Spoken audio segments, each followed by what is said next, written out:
Saudari-saudaraku terkasih dalam Yesus Kristus, selamat pagi dan berkah dalam. Kita bertemu kembali dalam renungan harian Selasa 30 September 2025. Kita berada di penghujung bulan September.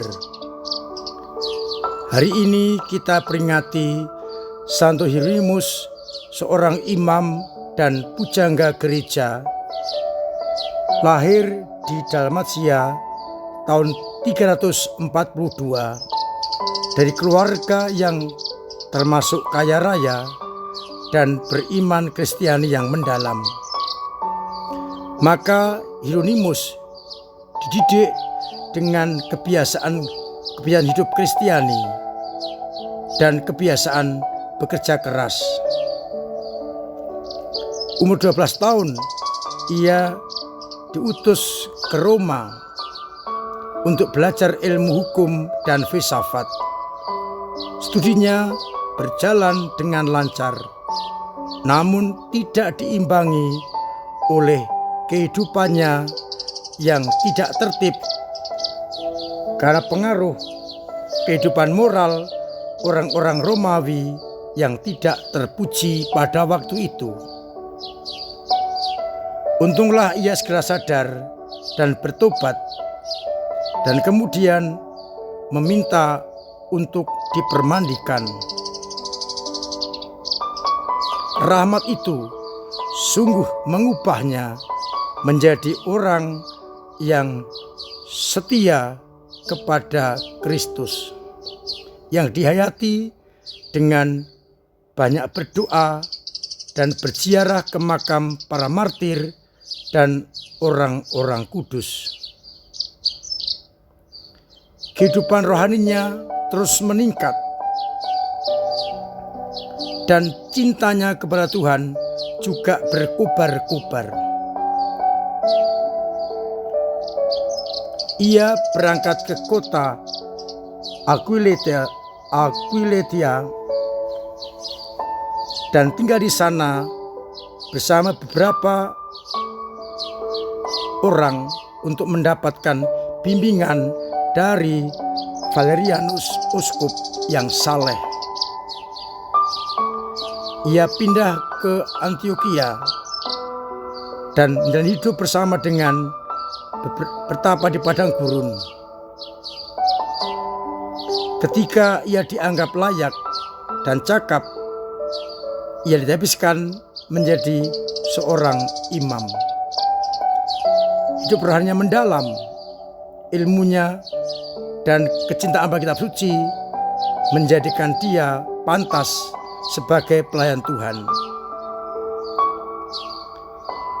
Setelah menjadi imam, ia pergi ke Konstantinopel karena tertarik pada cara hidup Santo Gregorius dari Nazianzi. Ia banyak mendapat pengalaman dan meningkatkan hidup rohaninya. Ia kemudian dipanggil oleh Paus Damasus dan diangkat menjadi sekretaris pribadi. Karena pengetahuan yang luas dan mendalam tentang kitab suci dan kecakapannya dalam bahasa Latin, Yunani dan Ibrani, ia ditugaskan oleh Paus untuk membuat terjemahan baru atas seluruh isi kitab suci dari bahasa Yunani, Ibrani ke bahasa Latin. Ia menunjukkan tugas itu dengan pergi ke Yerusalem agar lebih tenang tinggal bersama di tempat Yesus lahir. Dan akhirnya terjemahan itu menarik banyak orang dan masih dipakai sampai sekarang. Terjemahan disebut Vulgata yang berarti populer. Kita bersyukur karena berkat Santo Hieronymus ini banyak orang bisa mengenal dan mempelajari kitab suci. Kita meramah Tuhan agar semangat yang sama juga menjadi semangat kita. Sabda Tuhan hari ini, bacaan pertama dari kitab Sakaria, ditegaskan banyak bangsa akan datang dan mencari Tuhan di Yerusalem, yang diyakini pada waktu itu Allah tinggal di bait suci Yerusalem. Sedangkan pada bacaan Injil kita akan mendengar bagaimana ketika waktu diangkat ke surga telah tiba, Yesus mengarahkan pandangannya untuk pergi ke Yerusalem. Namun para murid yang lebih dahulu mendahulinya mendapatkan tantangan dari desa orang Samaria yang tidak mau Yesus pergi ke Yerusalem melewati desa mereka. Ketika Yakobus dan Yohanes ingin membinasakan mereka dan meminta pada Yesus, "Tuhan, bolehkah kami menurunkan api dari langit untuk membinasakan mereka?" Yesus menjawab, "Kalian tidak tahu apa yang kalian minta. Anak manusia datang bukan untuk membinasakan orang, melainkan untuk menyelamatkan." Dan Yesus pergi melewati jalan atau desa lain. Saudara-saudaraku terkasih, mengapa orang Samaria tidak suka rombongan Yesus melewati desa mereka? Kita tahu bahwa orang-orang Samaria bukanlah penduduk asli atau bukanlah golongan Israel. Mereka drop-dropan yang datangkan dari luar negeri. Ketika pemimpin dan orang Israel, tokoh-tokohnya dibuang ke pembuangan, maka diisilah tempat itu oleh orang-orang Samaria yang didrop dari luar Palestina.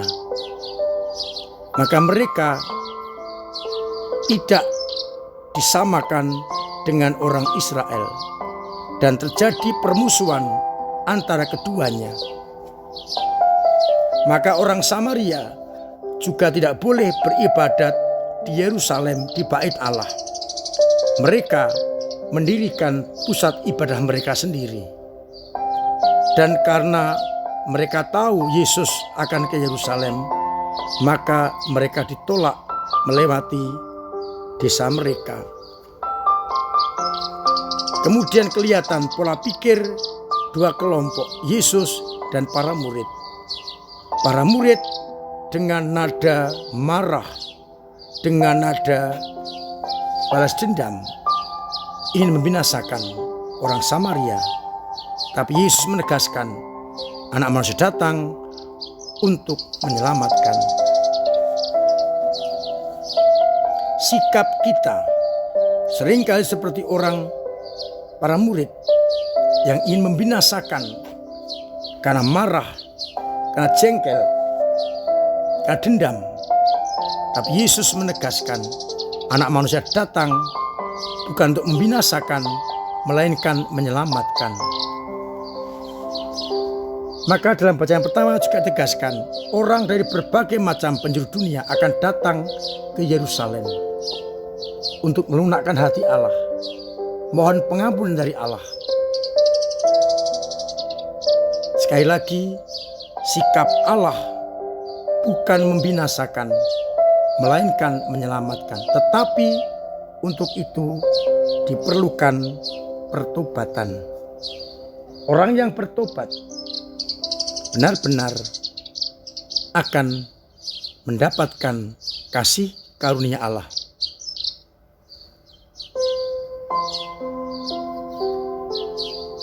Oleh karena itu kita bertanya, selama ini berhadapan dengan orang yang lain, orang yang beda pendapat, bagaimana?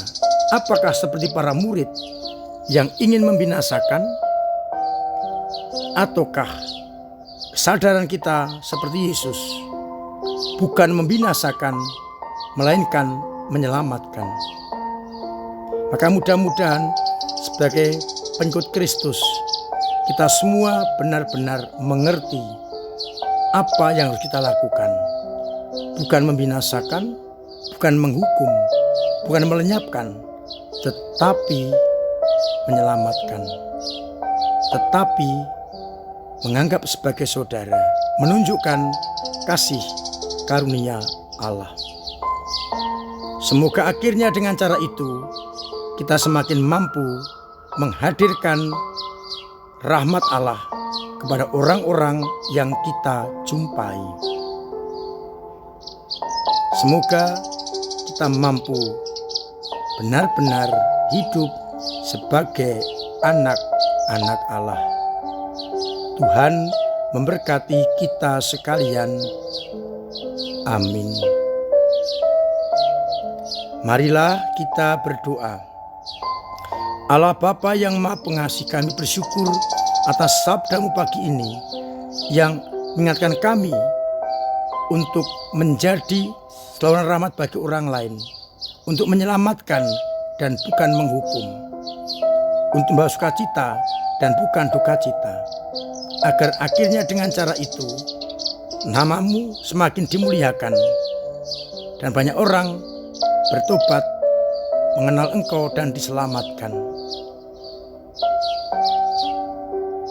Semoga iman kami yang kadang lemah, kadang jatuh, kadang mandek, bahkan kadang hilang, tetap Engkau tumbuhkan, Engkau kuatkan, sehingga kami tetap menjadi anak-anak-Mu yang setia.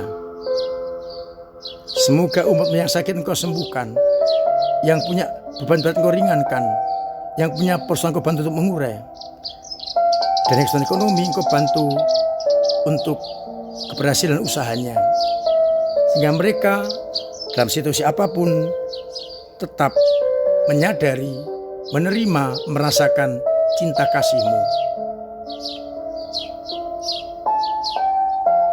Untuk itu, berkatilah kami semua, Bapa dan Putra dan Roh Kudus. Amin. Saudara-saudara terkasih, tetap saya undang agar memiliki protokol kesehatan sehingga kita boleh menjadi anak-anak Allah yang sejati. Semoga dengan menjaga kesehatan kita dibebaskan dari berbagai macam penyakit. Semoga akhirnya orang-orang juga mengalami kesehatan yang prima.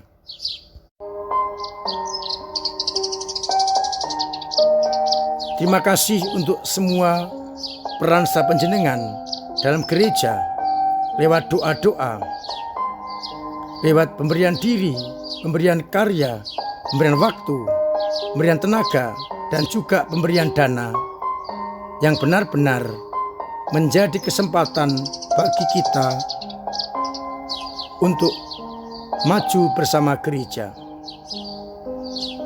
Sehingga akhirnya juga karya Tuhan semakin dialami oleh banyak orang. Saya ingatkan nanti sore pada pukul 18 ada Pranekaristi pembukaan bulan Rosario. Saya undang, mari bersama-sama berbondong-bondong datang ke Ekaristi untuk membuka bulan Rosario, penghormatan kepada Bunda Maria.